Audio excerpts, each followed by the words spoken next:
إن الحمد لله نحمده ونستعينه ونستغفره ونؤمن به ونتوكل عليه ونعوذ بالله من شرور أنفسنا ومن سيئات أعمالنا ومن يهده الله فلا مضل له ومن يضلله فلا هادي له وأشهد أن لا إله إلا الله وأشهد أن محمدًا عبده ورسوله يا أيها الذين آمنوا اتقوا الله حق تقاته ولا تموتن إلا وأنتم مسلمون يا أيها الناس اتقوا ربكم الذي خلقكم من نفس واحدة وخلق منها زوجها وبث منهما رجالا كثيرا ونساء واتقوا الله الذي تساءلون به والأرحام إن الله كان عليكم رقيبا يا أيها الذين آمنوا اتقوا الله وقولوا قولا سديدا يصلح لكم أعمالكم ويغفر لكم ذنوبكم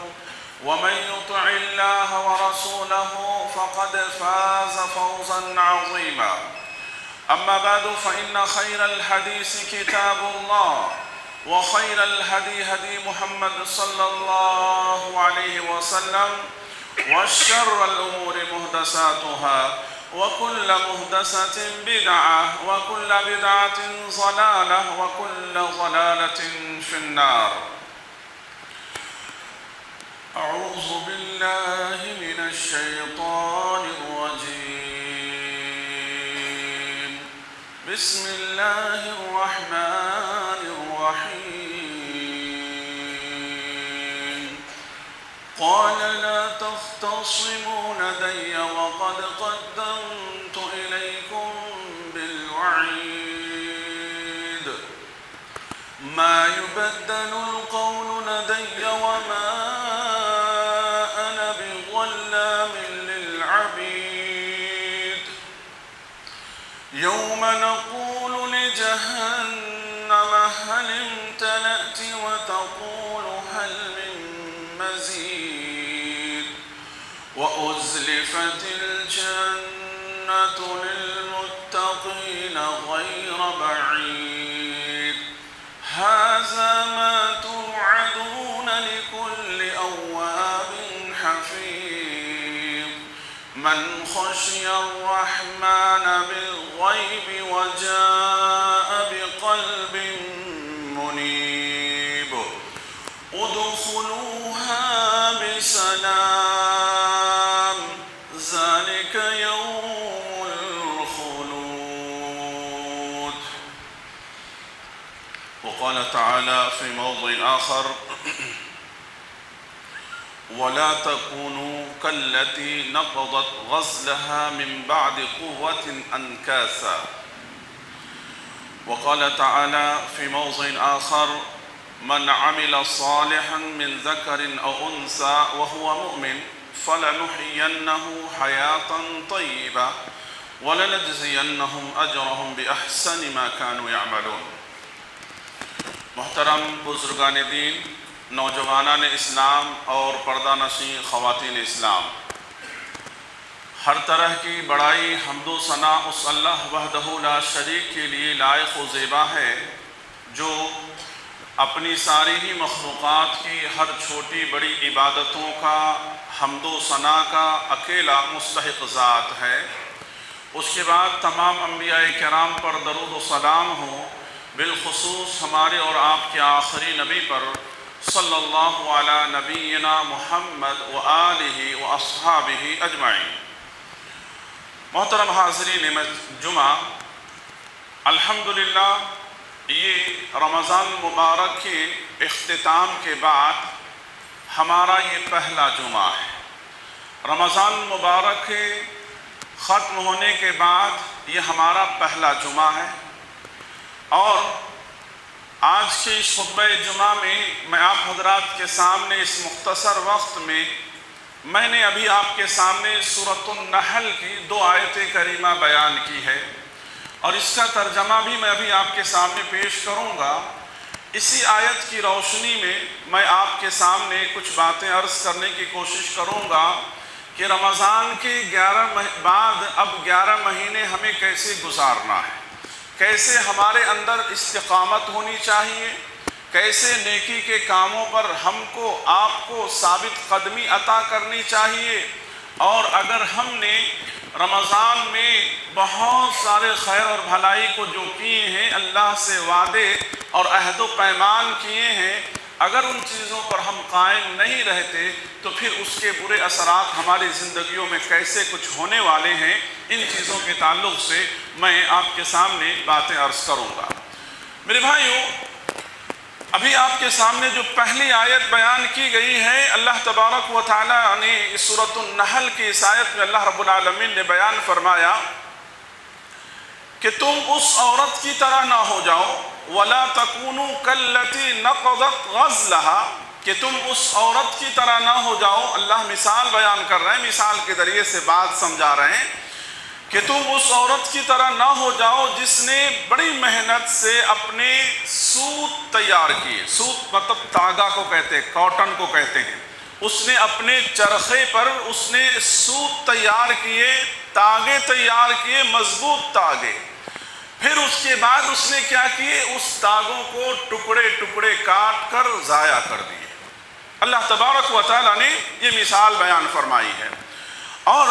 دوسری آیت جو آپ کے سامنے پڑھی گئی، یہ دوسری آیت بھی سورۃ النحل کی ہے۔ اللہ تبارک و تعالیٰ نے اس دوسری آیت میں اللہ رب العالمین نے کہا کہ عمل کرنے والے جو مرد ہیں یا عورتیں ہیں، اگر وہ مومن ہیں تو اللہ تبارک و تعالیٰ کے پاس اجر و ثواب میں کوئی فرق نہیں ہے، بلکہ ایک مرد کو بھی اس کی محنت کا پورا اجر اللہ رب العالمین عطا کرے گا۔ ایک عورت اگر نیک کام کرتی ہے، عمل صالح کرتی ہے، تو اس کو بھی پورا اجر و ثواب اللہ رب العالمین کے پاس دیا جائے گا، کوئی کمی نہیں کی جائے گی۔ اور اللہ تعالیٰ بہترین زندگی عطا کرنے والا ہے، پاکیزہ زندگی عطا کرنے والا ہے، اس سے مراد جنت ہے۔ اور اللہ تعالیٰ عمل کرنے والے کو، محنت کرنے والے کو اس کا پورا بدلہ اللہ رب العالمین عطا فرماتا ہے۔ یہ کچھ باتیں تھیں جو آپ کے سامنے بیان کی گئی۔ میرے بھائیوں، رمضان المبارک کے اس بابرکت مہینے نے ہماری اور آپ کی بہت ساری ناحیوں سے تربیت کیا ہے، اور دنیا کے ایکسپرٹ لوگ کہتے ہیں کہ انسانی زندگی ہو یا کسی جانور یا کسی بھی چیز کی تربیت کرنے کے لیے کم سے کم 21 ڈیز کی ضرورت پڑتی ہے۔ کسی بھی چیز کو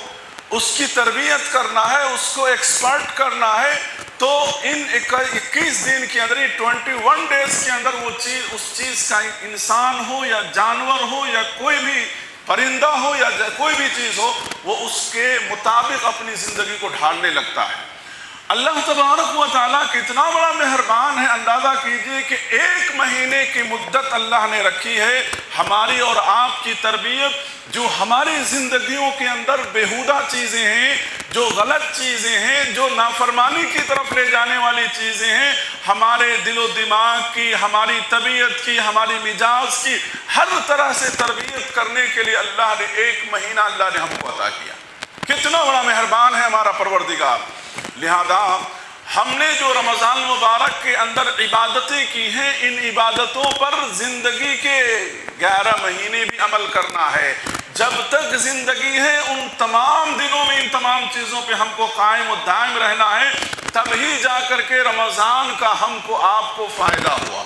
نہیں تو ہم نے صرف 1 مہینہ اللہ کو راضی کیے، اللہ کے احکام کے مطابق زندگی گزارے، اور رمضان ختم ہونے کے بعد پھر ہماری مرضی کی زندگی، منمانی زندگی، نافرمانی کی زندگی، دین سے دوری، مسجد سے دوری، کتاب و سنت سے دوری۔ اگر ایسی زندگی ہوتی ہے تو اس عورت کی طرح جو مثال ابھی آپ کے سامنے بیان کیا گیا، جس نے بڑی محنت کی، محنت کر کے اس نے سوت تیار کیے، تاگے تیار کیے، اور اسے کاٹ کر کے اسے ضائع کر دیا، برباد کر دیا، ایسے ہی آپ نے 1 مہینہ محنت کر کے اپنے اعمال کو آپ نے ضائع کر لیا۔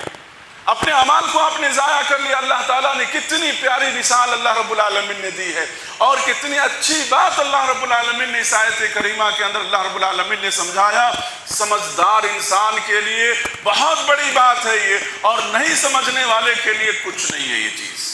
تو اللہ کے رسول صلی اللہ علیہ وسلم نے صحابی رسول عبداللہ بن عمرو بن عاص رضی اللہ عنہ کو نصیحت کرتے ہوئے کہا، یا عبداللہ لا تکن مثل فلاں، کہ اے عبداللہ فلاں آدمی کی طرح نہ ہو جاؤ جس نے چند دن اللہ تعالیٰ کے لیے عبادت کیا، یعنی اللہ کو راضی کرنے والے کام کیے، اور چند دنوں کے بعد عبادتوں سے، اللہ کی اطاعتوں سے اس کا کوئی تعلق نہیں۔ ایسی زندگی مت گزارو، ایسا کام مت کرو، بلکہ آپ صلی اللہ علیہ وسلم نے ارشاد فرمایا، احب الاعمال الی اللہ ادومها وان قل، اللہ تعالیٰ اس عمل کو زیادہ پسند کرتا ہے جس عمل پہ انسان ہمیشگی برتتا ہے،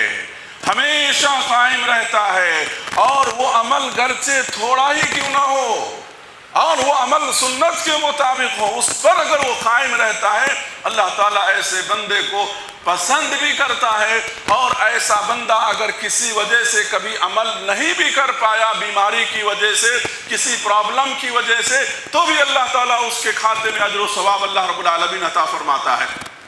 نبی کریم صلی اللہ علیہ وسلم نے ارشاد فرمایا کہ جو بندہ روزانہ 12 رکعت سنتوں کی پابندی کرتا ہے، پورے دن رات ملا کر کے 12 رکعت سنتیں ہیں، اگر کوئی بندہ 12 رکعت سنتوں کا ہمیشہ پابند ہوتا ہے، اچانک سے کسی دن بیمار پڑ جاتا ہے، ایک بندہ ہے جو ہمیشہ پیر اور جمعرات کا روزہ رکھتا ہے،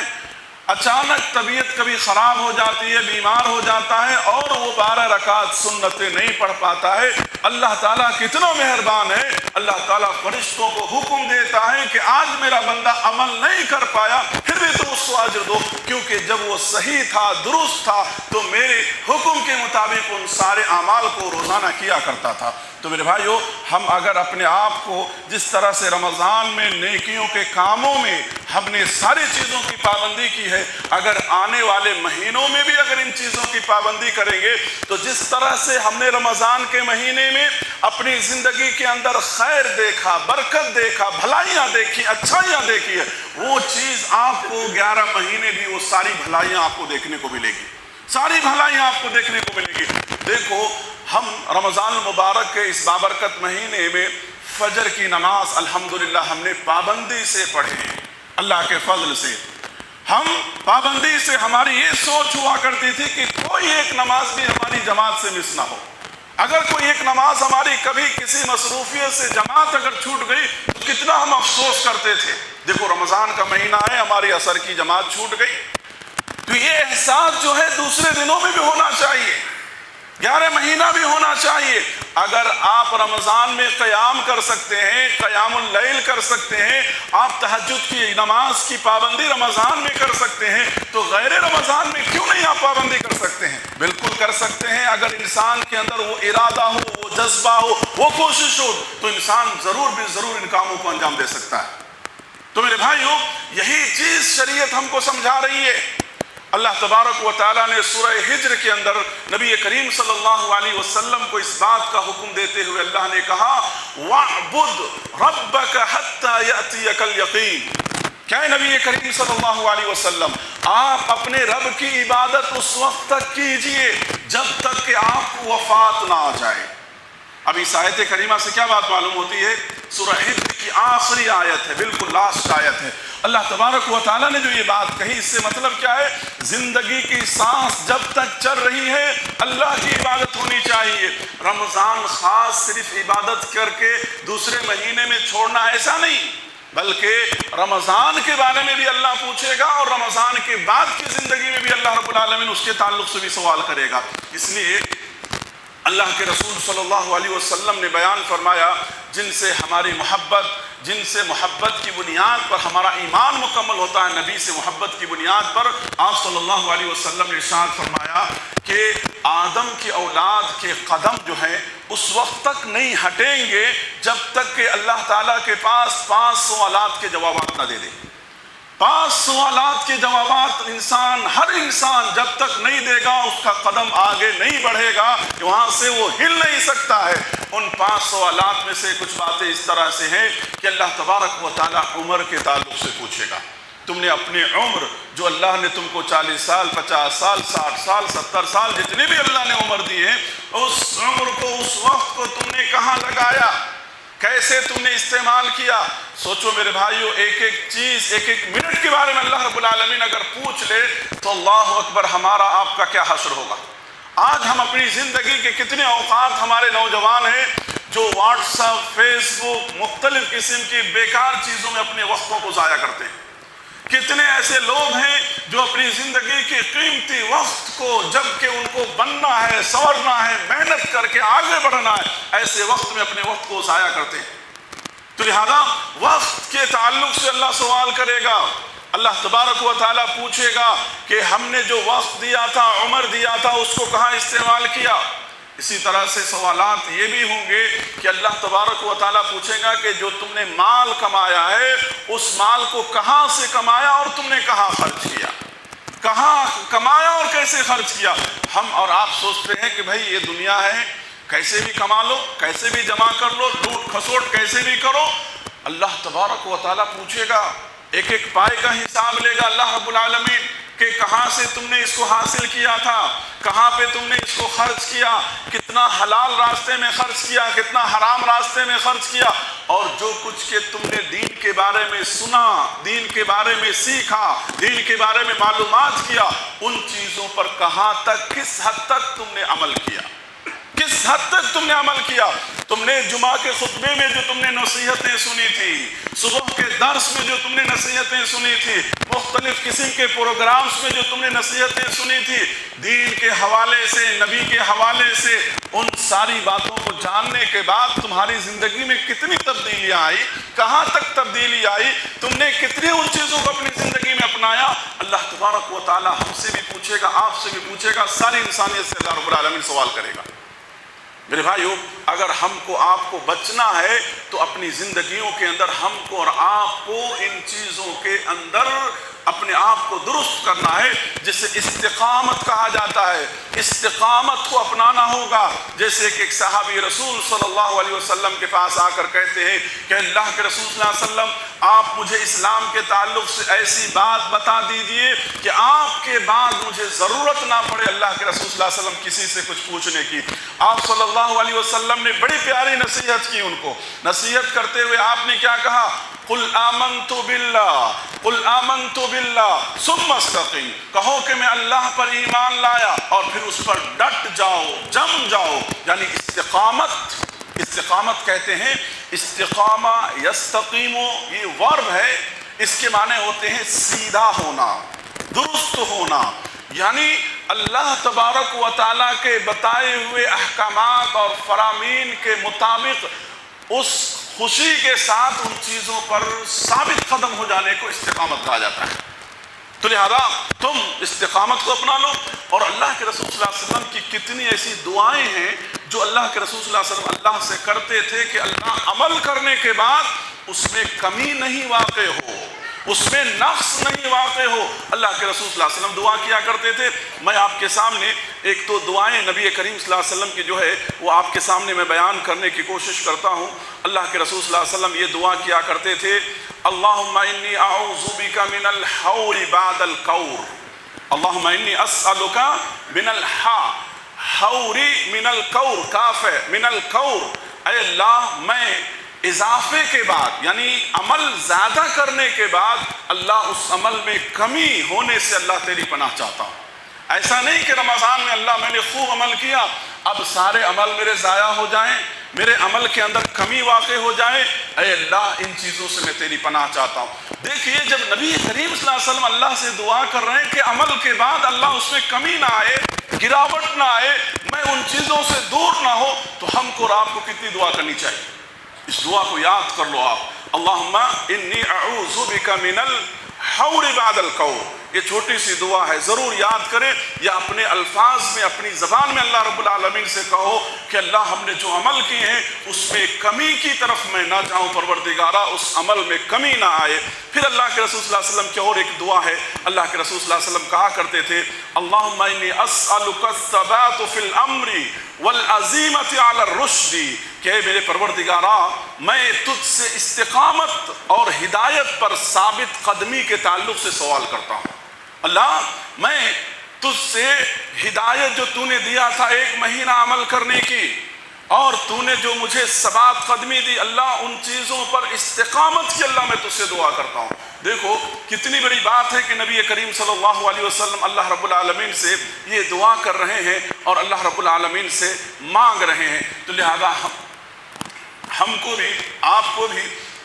اللہ تبارک و تعالیٰ سے اپنی زندگی کے اندر جو ہے استقامت عمل پر اللہ رب العالمین سے دعا کرنی چاہیے۔ اب ہم کو اور آپ کو کیسے معلوم ہوگا کہ رمضان المبارک کے بعد ہماری زندگیوں میں جو ہم نے نیکی کیا تھا وہ اللہ نے قبول کیا یا وہ عمل قبول نہیں ہوا، یا استقامت ہماری زندگی میں ہے یا نہیں؟ ان چیزوں کو ہم کیسے معلوم کریں گے؟ تو اس کے تعلق سے جب ہم کتاب و سنت کو پڑھتے ہیں تو معلوم ہوتا ہے کہ انسان اگر کنٹینیو نیکی کے کاموں پر لگا ہوا ہے، نیکی کے کام برابر انسان کر رہا ہے، نیکی سے جڑا ہوا ہے، تو ایسی صورت میں معلوم یہ ہوا کہ اللہ نے اس کے عمل کو قبول کیا ہے اور اللہ تبارک و تعالی جو ہے اس کو ثابت قدمی عطا کیا ہے، اور اس کی زندگی میں جو اس نے نیکی کیا ہے اس نیکی کے بعد اس کو سکون حاصل ہوتا ہے، اس کو اطمینان حاصل ہوتا ہے، اس کو راحت حاصل ہوتی ہے، اور یہ ساری کی ساری چیزیں ہیں جو آثار ہیں، علامتیں ہیں اس بات کی کہ اللہ نے عمل کو قبول کیا ہے۔ اور اگر بندہ اعمال سے کوئی تعلق اور کوئی رشتہ نہیں ہے اور اطمینان کی زندگی نہیں بلکہ پریشانی کی زندگی گزار رہا ہے، تو ایسی صورت میں مطلب یہ ہے کہ اللہ تعالیٰ اس کے اعمال سے راضی نہیں ہوا ہے، پھر سے اسے اللہ رب العالمین سے معافی اور توبہ طلب کرنی چاہیے۔ میرے بھائیو، رمضان المبارک کے اس عمل کے اختتام کے بعد خصوصی طور پر ہماری زندگیوں کے اندر نمازوں کی پابندی ہونی چاہیے۔ نماز جو انسان کو بہت ساری برائیوں سے انسانوں کو روکتی ہے، بہت سارے برے کاموں سے روکتی ہے، تو لہذا نماز کی پابندی از حد ضروری سی چیز ہے، اور جس کے تعلق سے اللہ تبارک و تعالیٰ نے کہا والذین هم علی صلواتہم یحافظون اولئک هم الوارثون، کہ وہ لوگ جو اپنی نمازوں کی حفاظت کرتے ہیں یہی وہ لوگ ہیں جو وارث بنیں گے جنت کے، یہی وہ لوگ ہیں جو جنت کے اندر داخل ہوں گے۔ اور اللہ تبارک و تعالیٰ نے سورہ طٰہٰ کے اندر کہا کہ وَأْمُرْ أَهْلَكَ بِالصَّلَاةِ وَاصْطَبِرْ عَلَيْهَا، کہ نبی کریم صلی اللہ علیہ وسلم آپ جو ہے نماز پر قائم رہیے اور اپنے اہل و عیال کو اس بات کی حکم دیجئے، اور جو لوگ نماز کی حفاظت کرتے ہیں اللہ تبارک و تعالیٰ اس بات کا وعدہ کر رہا ہے کہ اللہ تمہیں روزیاں عطا کرے گا۔ نحن نرزقکم،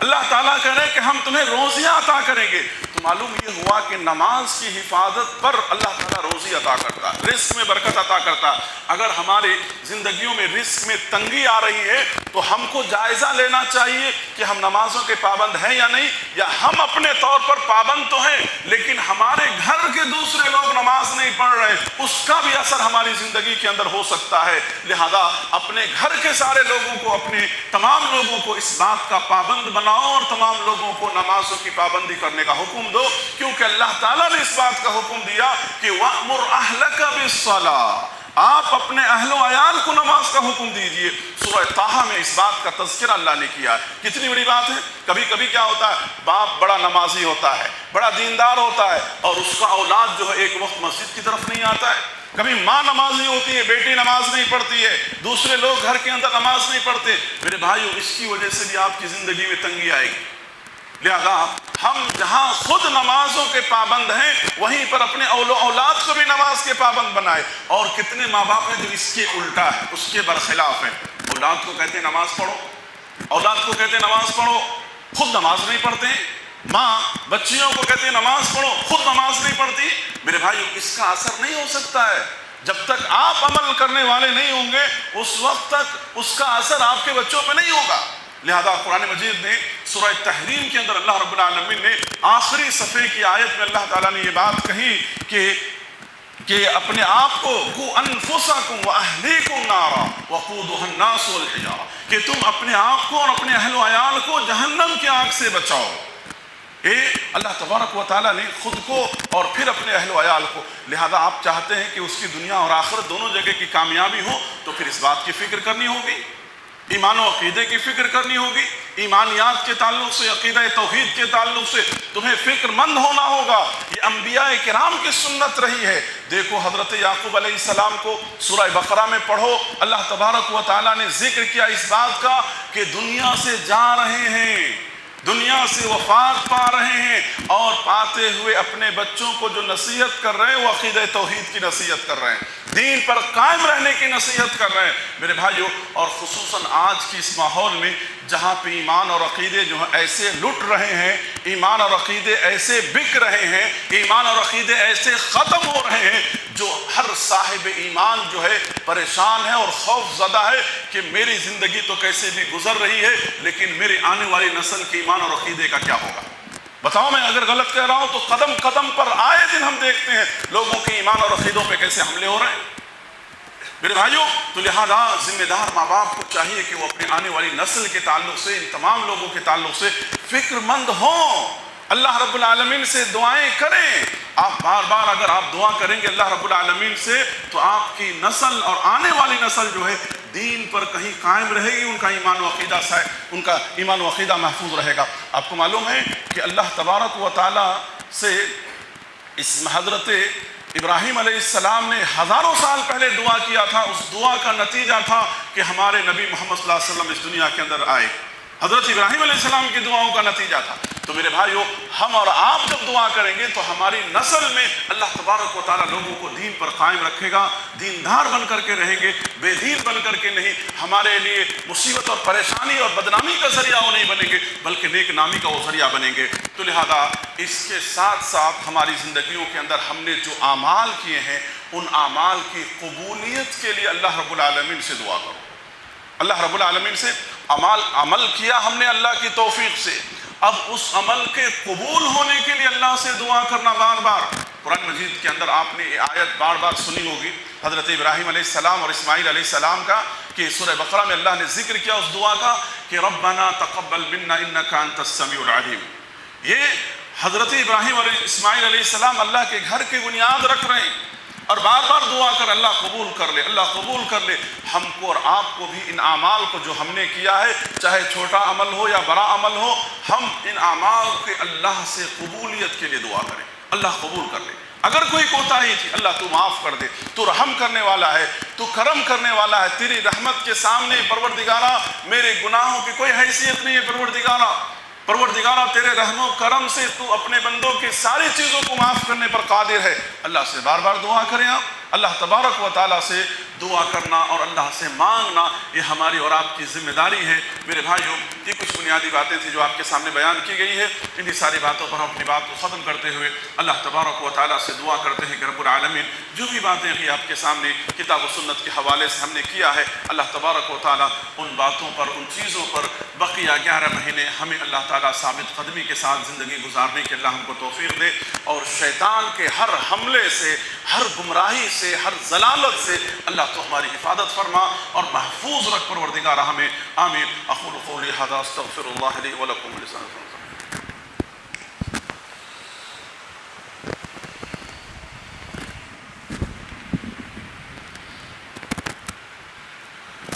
الحمد للہ رب العالمین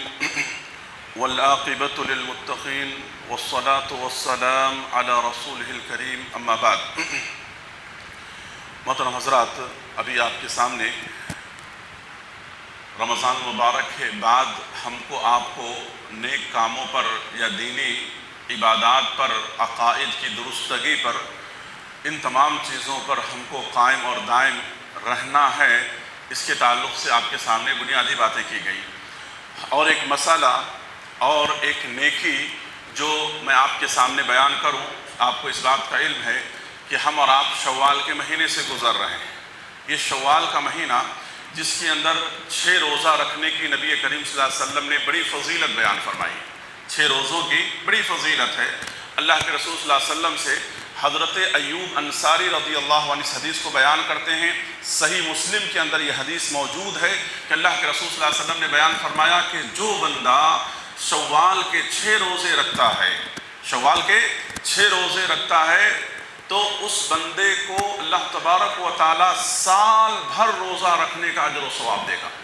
سال بھر روزہ رکھنے کا اجر و ثواب ملے گا. میرے بھائیوں، کتنا بڑا اجر و ثواب ہے. سال میں جو 360 دن ہوتے ہیں، اگر اسلامی اعتبار سے آپ دیکھیں گے تو کیونکہ یہ اسلامی مہینہ 28 کا، یہ 29 کا بھی ہوتا ہے اور 30 کا بھی ہوتا ہے، تو اس مناسبت سے ایک عمل کا اجر و ثواب اللہ تبارک و تعالیٰ 10 سے لے کے 700 گنا تک دیتا ہے. تو اس طرح سے اگر آپ دیکھیں تو آپ نے رمضان کے 1 مہینے کے روزے اور 6 روزے، تو اس طرح سے پورا سال آپ کو روزہ رکھنے کا اجر و ثواب اللہ رب العالمین آپ کو عطا کرے گا. لہذا بہت سارے لوگ ہیں جو الحمدللہ اس کے پابند ہیں، اور عید کے دوسرے دن سے الحمدللہ انہوں نے اس عمل کو شروع بھی کر دیا ہے. بہت سارے لوگ، مرد و خواتین میں سے 2 روزے ان کے آج دوسرے روزے بھی ہیں، اور بہت سارے لوگ ایسے ہیں جو شروع نہیں کیے ہیں. تو الحمدللہ آپ کے پاس آپشن ہے. آپشن یہ ہے کہ پورے شوال کے مہینے میں آپ جب چاہیں آپ اس روزے کو مکمل کر سکتے ہیں. ضروری نہیں کہ آپ سمجھیے کہ عید ختم ہونے کے دوسرے دن ہی شروع کرنا، ایسی کوئی شریعت کی پابندی نہیں ہے یا ایسا کوئی کنڈیشن نہیں ہے. اس پورے مہینے کے اندر آپ چاہیں تو کسی ہفتے میں 3 روزہ رکھ لیں، آپ چاہیں تو کسی ہفتے میں 3 روزہ رکھ لیں، ایسا کر کے ہو جائے گا آپ کا. یا کبھی چاہیں تو 2 روزہ رکھ لیں. لیکن الحمدللہ ہم ابھی نیکی کے موسم سے فارغ ہوئے ہیں، تو اب جو لوگ کنٹینیو رکھ لیتے ہیں تو آسانی ہو جاتی ہے اور جلدی سے ختم ہو جاتا ہے. بعد میں انسان کو تھوڑی غفلت ہونے لگتی ہے، سستی ہونے لگتی ہے، جس کی وجہ سے چھوٹنے کے بھی امکانات ہوتے ہیں. تو لہذا اس روزے کی پابندی کرے، اس روزے کو نظر انداز مت کرے. اللہ نے آپ کو صحت دیا ہے، تندرستی دیا ہے، کسی بھی طرح کے کوئی پرابلمز نہیں ہیں، تو انشاءاللہ آپ اس روزوں کی پابندی کریں، اور پابندی کرتے ہوئے ان 6 روزوں کو بھی مکمل کر لیں. اور بقیہ زندگی کے اندر جو بھی نفل روزوں کی جو سنتیں اللہ کے رسول صلی اللہ علیہ وسلم کی ہے، تاکہ آپ کو اس کی بھی عادت ہوگی اور ان چیزوں کی بھی آپ پابندی کر سکتے ہیں. میرے بھائیوں، اسی طرح سے میں اپنی بات کو مکمل کرنے سے پہلے آپ حضرات کے سامنے یہ بھی بات بیان کروں گا کہ ابھی ہم اور آپ خطبہ عید الفطر کے اندر بھی میں نے آپ کی یاد دہانی کیا تھا کہ ملک کے حالات کو ہم اور آپ جان رہے ہیں. ان حالات میں ہمارا جو اپنا حق ہے، رائے حق ووٹ کا، اس کا ہم اور آپ باقاعدہ طور پر صحیح اس کا استعمال کریں. اس معاملے میں کسی بھی طرح سے ہم سے آپ سے کوتاہی نہ ہو، اور کوئی بھی یہ نہ سوچے کہ ہمارے ایک اپنے حق کے استعمال کرنے سے کیا ہوگا. بالکل ہماری بہت بڑی بھول ہے، بلکہ اس کی بڑی اہمیت ہے. دیکھیے، ہم ظاہری طور پر کوشش کریں، ہمارا کام ہے کوشش کرنا. ظاہر طور پہ کوشش کرنا ہمارا کام ہے، کیونکہ ہم یہ سوچ کر کے مایوس ہرگز نہ ہو کہ ہم کچھ بھی کریں، مخالف کسی بھی طرح سے کامیابی حاصل کرے گا. ہرگز نہیں. اللہ تبارک و تعالیٰ نے کہا وَمَكَرُوا وَمَكَرُ اللَّهُ وَاللَّهُ خَيْرُ الْمَاكِرِينَ. مکر کرنے والے کو مکر کرنے دو، تدبیر کرنے دو. ان تمام تدبیروں میں سب سے بہتر تدبیر کس کا ہے؟ رب العالمین کا ہے. مکروا ومکر اللہ واللہ خیر الماکرین. اللہ کے مکر کے سامنے کچھ چلنے والا نہیں. آپ اندازہ کرو کہ جن مشرکین مکہ نے ہمارے نبی کو قتل کرنے کے لیے لائن سے کھڑے تھے آپ کے گھر کے باہر، اللہ نے ان کے آنکھوں پہ پردہ ڈال دیا اللہ رب العالمین نے، اور پوری حفاظت کے ساتھ ہمارے نبی وہاں سے نکل گئے. تو وہ رب العالمین کیا ان کے آنکھوں پہ پردہ نہیں ڈال سکتا ہے؟ ان کی تدبیروں کو اللہ ناکام بنانے پہ قادر نہیں ہوگا؟ بالکل ہوگا. شرط اس بات کی ہے کہ ہم حقیقت میں رب کے صحیح معنوں میں سچے پکے بندہ ہم بن جائیں. اگر رب کے ہم بندے بن جائیں گے تو ایسا ہو نہیں سکتا ہے کہ رب ہم سے خوش ہو اور اللہ کی مدد ہمارے ساتھ شامل حال نہ ہو. ایسا کبھی نہیں ہو سکتا ہے. ضرورت اس بات کی ہے کہ پہلے ہم اپنے آپ کو درست کریں. صرف اور صرف شکوہ، شکایت، گلہ کرنے سے مسئلہ حل نہیں ہوتا. ہم اپنے اندر جھانکیں، پہلے ہم اپنے اندر ہم دیکھیں کہ کہاں کس حد تک ہم دین کے پابند ہیں، ایمان و عقیدے کے اندر ہم کس حد تک صحیح اور درست ہیں، کہاں تک ہم اللہ کو راضی کرنے والے اعمال کر رہے ہیں، اور کہاں تک ہماری زندگیوں کے اندر اس معاملے کے اندر کوتاہیاں ہو رہی ہیں. ان چیزوں کو پہلے اصلاح کریں. ضرور اللہ تبارک و تعالی ہماری مدد کرے گا، اپنی مدد سے اللہ ہمارا تعاون فرمائے گا۔ تو لہذا ان تمام باتوں کو مد نظر رکھتے ہوئے، ذہن میں رکھتے ہوئے میرے بھائیو ہم اور آپ اس حق کا استعمال کرنے کی کوشش کریں۔ اللہ تعالیٰ سے دعا ہے کہ اللہ تعالیٰ اس ملک کے اندر امن و امان اللہ تعالیٰ قائم فرمائے۔ اللہ تبارک و تعالیٰ ہمارے دینی مساجد، مدارس، مکاتب اللہ تمام کی اللہ حفاظت فرمائے، مسلمانوں کی حفاظت فرمائے، ہمارے نوجوانوں کی حفاظت فرمائے، اور دشمنان اسلام جو کچھ بھی اسلام کے خلاف ان کی پلاننگ ہے اللہ تعالیٰ ان تمام چیزوں کو ناکام و نامراد بنا دے اور انہی کی طرف اسے لوٹا دے۔ میرے بھائیوں، ایک نوجوان جنہوں نے دعا کی درخواست کی تھی کہ ان کے پیروں میں کافی دنوں سے درد ہے، اللہ سے دعا کرے کہ اللہ تبارک و تعالیٰ ان کو شفائے عاجلہ کاملہ اللہ رب العالمین نصیب فرمائے، اور جو بھی مریض ہیں، بیمار ہیں، اللہ سب کو شفا یابی عطا فرمائے۔ اسی طرح سے دعا کی درخواست یہ بھی کی گئی تھی اولاد کے لیے، اللہ سے دعا کریں کہ اللہ تعالیٰ انہیں بھی اولاد کی نعمت جن کے پاس نہیں ہے یا ہے تو اور اولاد جن کو چاہیے اللہ تبارک و تعالیٰ اولاد نیک اور صالح اولاد عطا فرمائے، اور جو لوگ بھی اولاد ہے اللہ تعالیٰ ان کی زندگیوں کو بھی خوشیوں سے بھر دے۔ میرے بھائیوں، آخری اعلان یہ ہے کہ آپ جس طرح سے الحمدللہ ہر موڑ پہ مسجد کا تعاون کرتے ہوئے آئے ہیں، الحمدللہ رمضان المبارک کے اس بابرکت مہینے میں بھی خیر کے اس معاملے میں بڑھ چڑھ کر آپ نے حصہ لیا ہے، لہذا آج بھی آپ سے گزارش ہے کہ آپ جاتے ہوئے مسجد کا تعاون کرتے ہوئے جائیں۔ اللہ نے جو بھی آپ کو توفیق دیا ہے آپ دیں، اللہ تعالیٰ آپ کے دیے ہوئے مال کو قبول فرمائے اور بقیہ مال میں اللہ خیر و برکات عطا فرمائے۔ ساتھ میں ایک اعلان یہ ہے کہ ہمارے مدرسے کا جو کنسٹرکشن کا کام چل رہا ہے، تقریباً 6000 اسکوائر فٹ پر یہ مدرسے کا کام ہو رہا ہے، اور تقریباً 98 لاکھ روپے کا سمجھے پروجیکٹ ہے۔ آپ حضرات سے گزارش ہے کہ جہاں پر بچوں کو دینی تعلیم دینے کے ارادے سے یہ بڑا کام کیا جا رہا ہے، بہت بڑا پروجیکٹ ہے، آپ تمام حضرات حصہ لیں اس میں۔ آپ کی محنت سے اگر ایک اینٹ بھی اس میں لگ جائے اور ایک بچہ بھی قرآن مجید کا حافظ بن جائے، ایمان و عقیدے کی اصلاح کر لے میرے بھائیوں، تو آپ کی آخرت سنور گئی۔ جب تک دینی تعلیم دیتے رہیں گے لوگ، آپ کو اجر و ثواب برابر ملتا رہے گا۔ تو جو لوگ بھی شریک ہونا چاہتے ہیں، چاہے جس طریقے سے بھی، آپ ذمہ داروں سے مل کر کے آفس میں یا باہر آپ ان تک اپنی امانتیں پہنچا سکتے ہیں۔ ان الحمد لله نحمده ونستعينه ونستغفره ونؤمن به ونتوكل عليه ونعوذ بالله من شرور أنفسنا ومن سيئات أعمالنا، ومن يهده الله فلا مضل له ومن يضلله فلا هادي له، واشهد أن لا إله إلا الله واشهد أن محمدا عبده ورسوله. إن الله وملائكته يصلون على النبي، اللهم صل على محمد وعلى آل محمد كما صليت على آل إبراهيم وعلى آل إبراهيم إنك حميد مجيد. اللهم بارك على محمد كما باركت على آل إبراهيم وعلى آل إبراهيم إنك حميد مجيد. عباد الله رحمني ورحمكم الله، إن الله يأمركم بالعدل والإحسان وإيتاء ذي القربى وينهى عن الفحشاء والمنكر والبغي يعظكم لعلكم تذكرون. اذكروا الله يذكركم وادعوه يستجب لكم ولذكر الله تعالى أعلى عز وتم